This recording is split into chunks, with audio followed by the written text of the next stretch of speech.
Okay, I'll give it 30 seconds just in case there's a join in. Cool. I think the numbers are going up. Okay.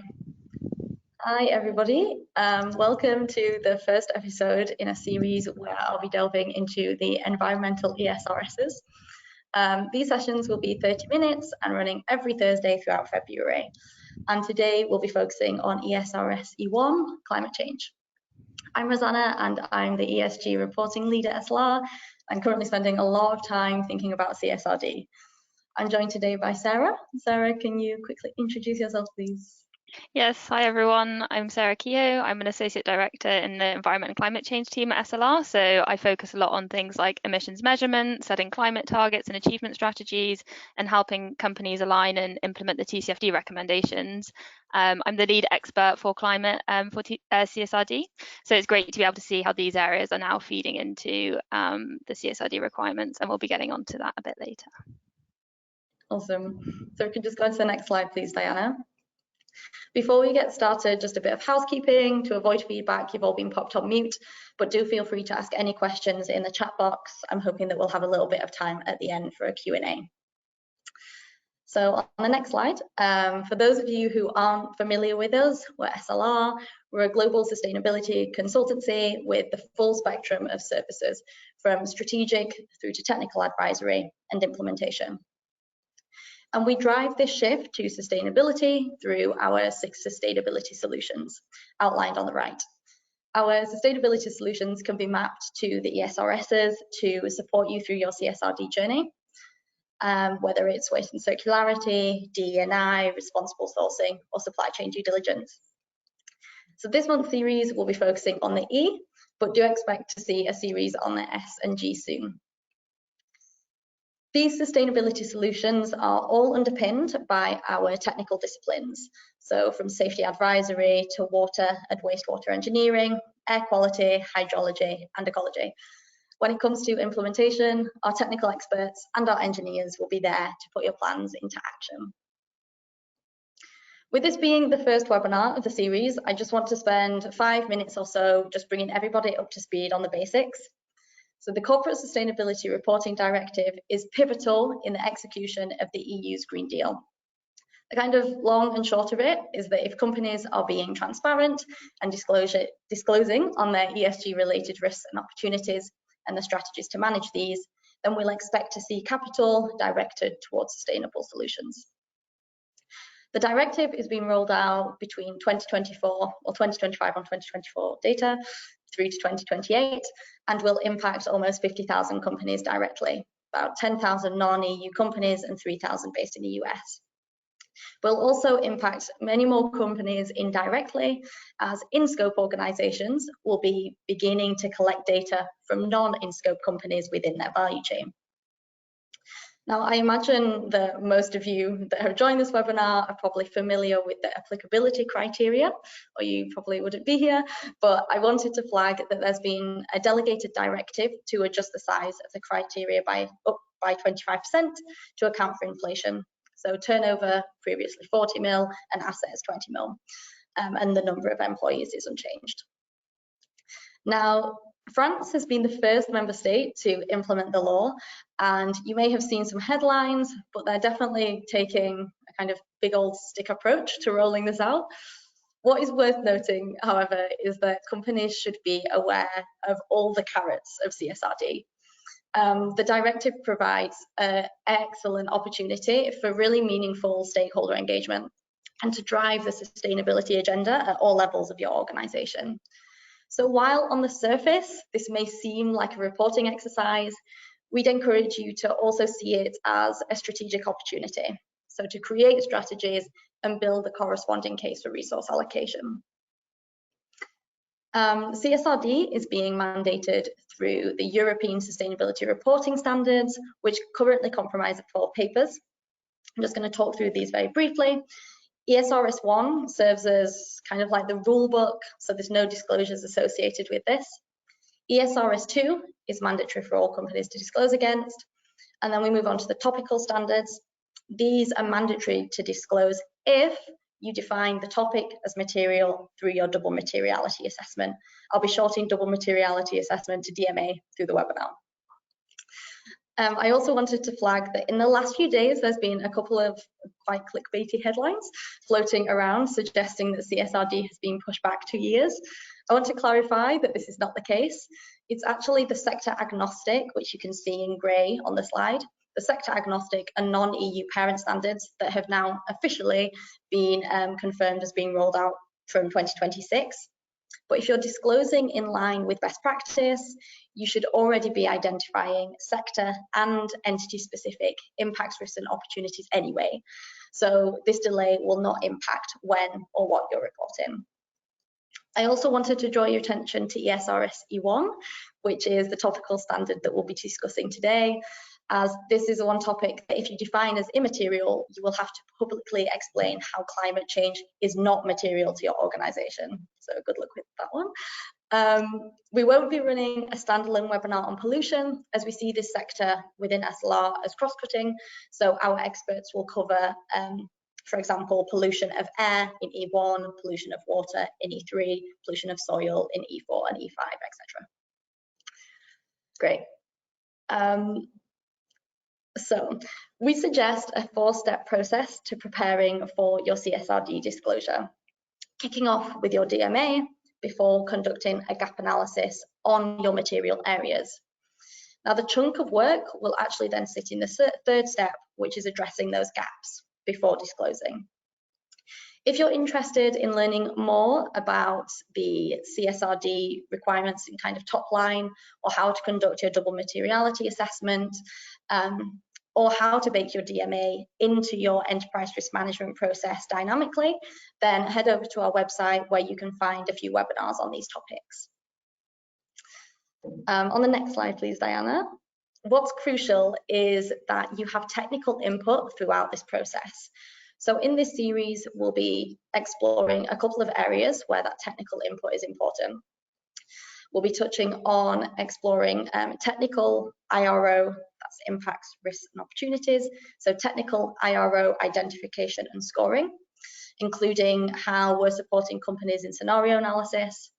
It's also critical that you get technical input when addressing your disclosure gaps. So firstly, it's critical that you build a really solid baseline of your material areas, which includes ensuring that you have really high quality data collection and management systems in place. You'll then move on to modeling your targets to minimize your negative impacts or capitalize on those opportunities and those positive impacts. And then you want to be creating your strategies to manage your IROs before implementing your plans and disclosing annually on the progress that you're making. Now, what we're finding, if we go into the next slide, please, Diana, yeah, perfect. What we're finding through supporting companies is that it's not uncommon that companies are at kind of drastically varying levels of maturity across the different ESRSs. So kind of unsurprisingly, climate is an area, as there's already some disclosures mandated, where companies have already got some understanding of their IROs, and generally speaking, they're reporting on carbon impacts and setting targets to reduce emissions. Now in water, we're seeing some understanding of IROs, mainly within own operations, some data collection, but not much in terms of target setting and strategies. Biodiversity, we're finding a lot of companies are really starting from square one here, figuring out how biodiversity may result in risks and opportunities for the business. Generally speaking, there's a lack of data collection and no targets or strategies here. Then finally, resource use and circular economy is a bit of a mixed bag, with some developed thinking around waste and some hotspots on understanding through LCAs. So our webinars will be focusing on what we believe to be most useful for most companies. But it's important to tailor your kind of CSRD readiness plan to where you currently are in your journey. And every company's process to getting to compliance will be different for each of you. So if you do have specific needs or questions, feel free to reach out to our technical experts directly. So turning our attention to ESRS E1, Sarah, I'm going to be handing over to you now. So if you could tell us maybe a bit more about what companies can expect to disclose in this area, and then what you'll be addressing during the rest of the webinar. Thanks, Rosanna. Yeah, so great. Just to start off with outlining what the climate ESRS includes.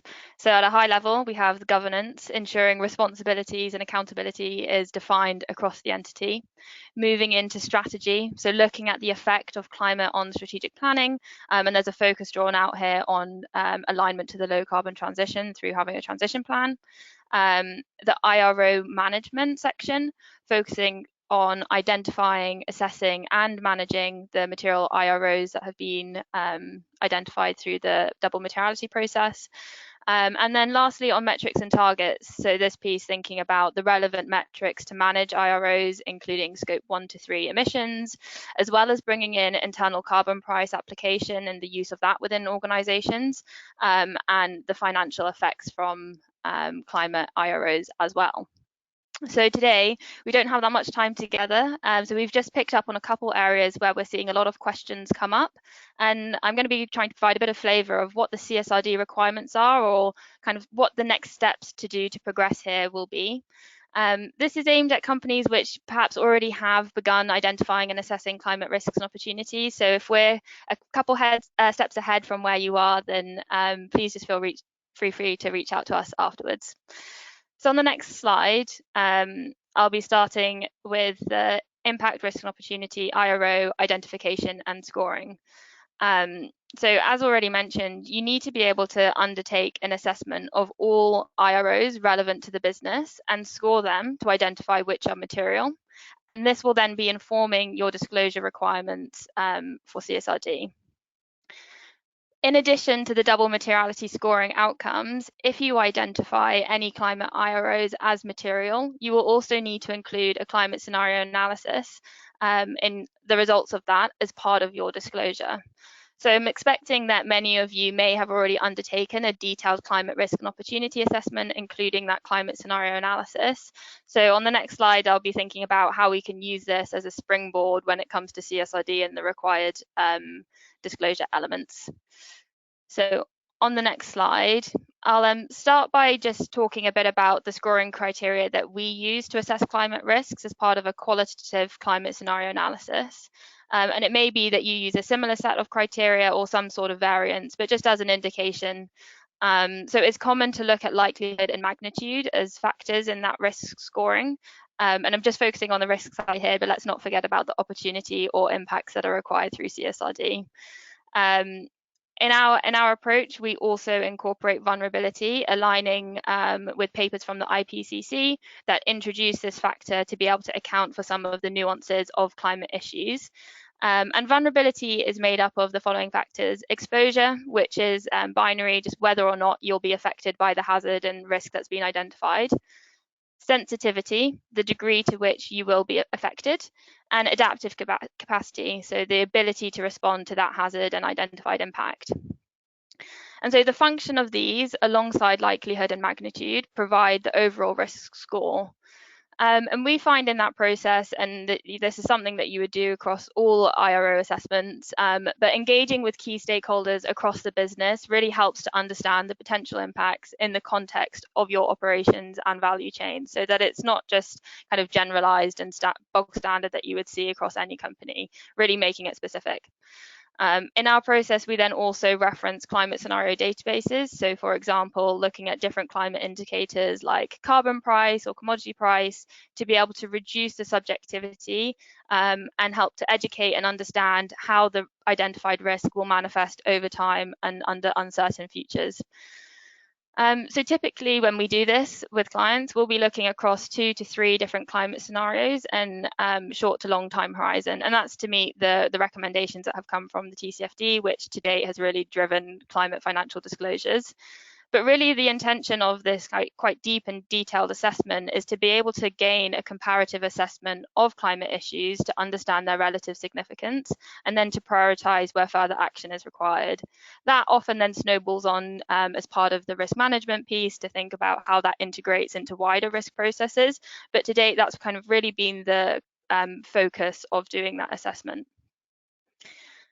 So that's what we've been doing today. But now thinking about CSRD, this sort of assessment can be used directly for the requirement to include climate scenario analysis. But when it comes into the initial stage of feeding into the IRO scoring, there are three main things that I want to flag. So firstly, EFRAG suggests looking at severity, and that's what we've called magnitude here, and likelihood. So there's alignment in the assessment process there. If you were taking the scores of your assessment, you could ignore the vulnerability aspect and just focus on that likelihood and magnitude severity piece. What will be important though is if you're taking those raw scores is to consider the consistency of those definitions. Now, for climate scenario analysis, that's something that's been recommended to, be reviewed annually, refreshed at least every 3 years. And so it might be that as you come to your CSRD reporting, it was before your previous assessment was before you'd even thought about that, and those definitions might be out of line. So it's something to consider, not just taking those scores and then applying it against the other IRO assessment so that it's consistent. Secondly, you'll need to decide which time frame to take from and the scenario to use. So that's assuming that you've done this climate scenario analysis following the recommendations of the TCFD. And there isn't explicit guidance from EFRAG on the right way to do this. But for example, it could be looking at the worst case across the different climate scenarios and time horizons, or being consistent across all climate IROs to take the same method. And lastly, the TCFD in the approach for climate risk opportunity has been thinking about how climate change impacts an organisation. So it will now be necessary to think about what the outward impacts are, which won't necessarily have been included in that previous assessment. So that's on IROs and how you kind of need to move towards the CSRD requirement. If we move on to the next slide, I'm now going to briefly touch on transition planning. And this has been a huge buzzword over the past year. So it's no surprise to see this as a disclosure requirement for CSRD, and is really kind of driving to what we're aiming globally to achieve around net zero. For those of you that aren't familiar, I'll just start with what is a transition plan. So it should describe the actions that will align your entity with the low carbon transition. And that really, for me, has two aspects to it. Both addressing the identified risks and opportunities and making sure that you have those plans in place to mitigate those or leverage the opportunities. And then also defining the measures required to align with the global climate transition goals. So whether that's decarbonisation action or thinking about the services and products you provide. The CSRD has several sets of different kind of guidance around what it expects to include. So alignment with 1.5 degrees, looking at 2050 climate neutrality, being clear on the decarbonisation levers required, and as well how much that is going to cost the business, and then also looking at locked in emissions and how that affects your transition strategy. So moving on to the next slide, you can already start to see how a transition plan can really start to encapsulate all of your climate activities into one place, and that can be quite daunting. So to break it down into some high-level actions, firstly, we recommend setting your baseline. So understanding where your starting point is and what is currently in place across the organisation. You might surprise yourself to think about how many different initiatives actually have a climate aspect to them. So bringing that all into one place and thinking about, this is where I am now, where am I going next, which moves into that set the ambition. Again, there's kind of two aspects I see here. So firstly, what are your targets going to be? How are you committing to them and aligning with these global goals? But importantly, to not forget is, how does this fit into your strategic ambition to ensure that you have the right processes and behaviours in place to make it achievable? And that we'll pick that up in that last step there as well. But yeah, really making sure that your commitments are aligned to this 1.5 degree pathway that globally we're working towards. Then the next stage, identify actions. So yeah, as I said, you understand where you are now, you understand where you need to get to over the short to long term, and this is a long-term plan. The next thing is how do you get there? So this will require an understanding of available measures, the cost of those measures, and the contribution that that will have to the achievement of the plan, to assess whether the extent of those actions identified is sufficient. And as part of that, it's going to be important to think about how you expect your business to change and kind of its business as usual. If you plan to grow or change the business model, then that will affect what actions need to be taken to be able to align with a low carbon transition. And then lastly is to ensure all the processes, checks and balances are in place, making sure appropriate oversight and accountability to deliver the plan is defined and there's consistent monitoring. Another part of this is making sure that there's sufficient engagement across all relevant stakeholder groups within and beyond the value chain, again, to make sure that this plan is managed and progress is made each year. So that brings me on to just the last couple of things I want to say on transition planning, which is it's okay for the plan to evolve over time, but you should be reporting progress annually. And so there's a lot of new guidance out there as well. Many of you will be familiar with the UK Transition Plan Task Force. So thinking about how you can develop this plan, monitor that guidance and look at stakeholder expectations, but think about how it can be fit for purpose for what you need, but also future-proof. So bringing together these different bits of guidance and recognizing that there is nuance to each of these. Briefly mentioned earlier, the CSRD is emphasizing the importance of understanding locked-in emissions and thinking about understanding that to then see if you're compatible with the transition, given what you might already have locked in for however many years, based on it might be the lifetime of some new equipment that you've just bought, which is energy intensive. That's the sort of thing that needs to be considered there. So with the last few minutes I have left, and hopefully we'll have some time for questions at the end, I'll now move on the next slide onto the quantification requirements from CSRD. So as you can imagine, risk quantification, this is about looking at the financial effects for climate. That's whether it's physical risks, so from extreme weather events or gradual changes in weather, transition risks, as well as opportunities. And there is a note there to say on the opportunity side that the information should meet its kind of quality standards for usefulness. But there's kind of emphasis here that you need to be looking at the financial impact. One thing to bear in mind is that there is a 3-year buffer date from when CSRD applies to you, which means you have 3 years from when it applies to be able to then disclose the financial effects. We suggest not delaying. Many of you will have already started looking at the financial effects, but the expectations and requirements on these disclosures are, well, we'll come on to it in a moment. And yeah, as I said, you may already be required or before this 3-year buffer date through other frameworks like ISSB's disclosure standards, be needing to look at the financial effects. So don't delay just because there is a buffer. But yeah, on the next slide, so for those of you that have been thinking about the financial effects of some of your climate risks and opportunities, I'm just going to start with kind of how I see the state of play to date, which has really been driven by the TCFD and the guidance that has come out from them, and then the application through different mandates. But what I see is that there has been room for interpretation and more flexibility with what's required. So the TCFD encourages quantification, but it recognizes that it might not always be possible, and that's either because of data or methodology limitations. By data, I mean availability from the business, but also from climate scenarios and the assumptions that need to go into this to make it meaningful. Sometimes if that's just not in place, then there's been an understanding around that.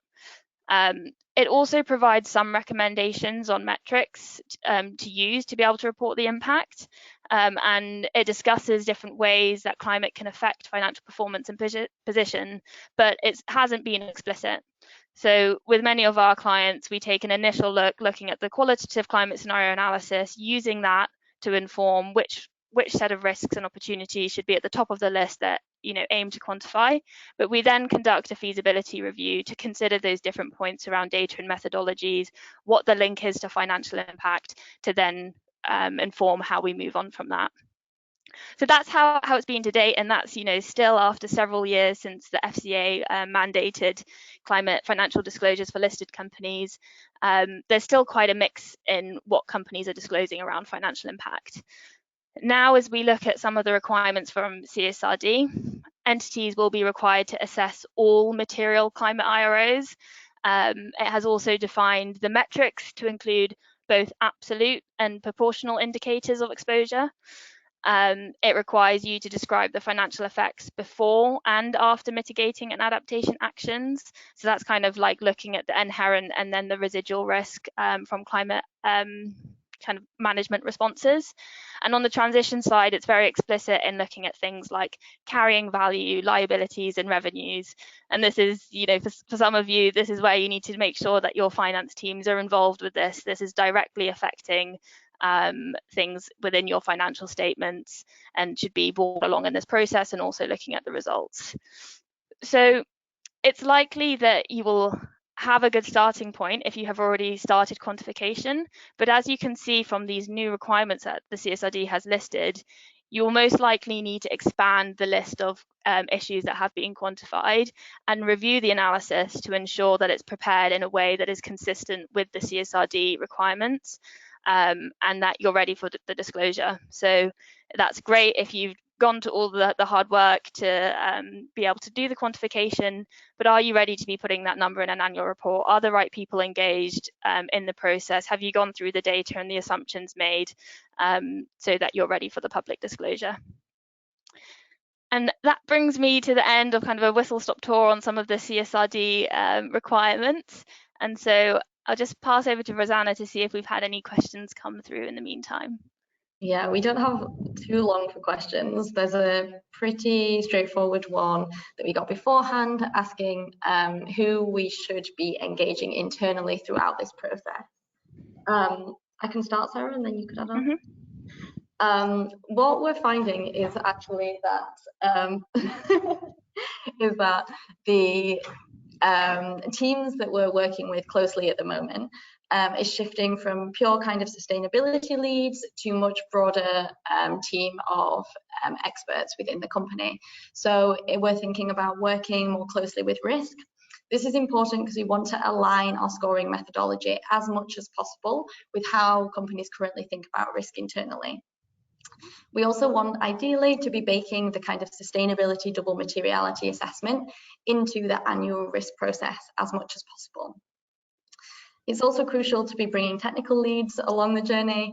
They're crucial in providing those deep insights into the scoring, and they're also central in ensuring that you're meeting gaps from your gap analysis and ensuring as much of a robust and comprehensive disclosure as possible.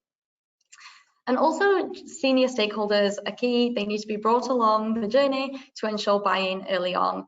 As part of your kind of ongoing disclosure, you'll be expected to be setting targets and reporting on how you're tracking against your targets and your plans. So ensuring that you've got buy-in at all levels of the organisation is super important. Sarah, is there anything else that you would add on specific to climate? No, I think that covers the main stakeholder groups. I mean, as you hear, it's almost everyone. You really need to bring a lot of people along this journey, and it's along the process that you go through, not just at the end. I think the one thing I would just call out, and I was mentioning it there at the end, is making sure that your finance teams are engaged, and yeah, really emphasizing this is something that they should be engaged throughout the process, being able to understand at the onset what finance are already considering in terms of the risks to the business and how that flows through into different financial tests and statements. Will give you a really good starting point to then build upon as you start to come back to them with potential financial impacts from climate change or any of the other IROs that come up on the environmental side. Great. We're at 29. Real quick, Sarah, in terms of the kind of alignment between TPT and CSRD, can you talk really briefly on what we can maybe expect to see in a CSRD aligned transition plan?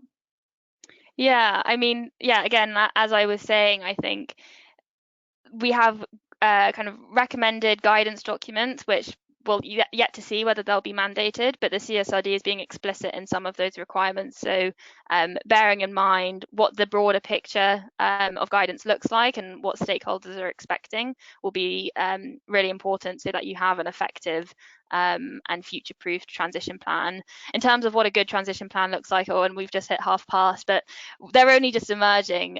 So expecting to see a lot of transition plans come out as part of this year's reporting cycle. A good transition plan is going to address your climate risks and opportunities. It's going to look at the actions required to align with the low carbon transition. And I think the best ones will be bringing in the quantification aspect to that. So both in terms of the financial impact associated with the kind of investments, but also being able to evidence that you are on track to achieve your targets, so that it's not just a commitment, but a full-on plan with meaning behind it. Thanks, Sarah. Okay, I think that brings us to the end of our webinar. If we just move on to the next slide, please, Diana. Do join us next week, where we'll be talking all things water with Matt Roberts. Even if you think water is not material to your company, it may be worth joining, because as we know, CSRD wants us to think about IROs across the value chain. Even if it's not obvious within your operations, it may still be worth joining. Thank you so much for listening. Thanks, everyone. See you next week.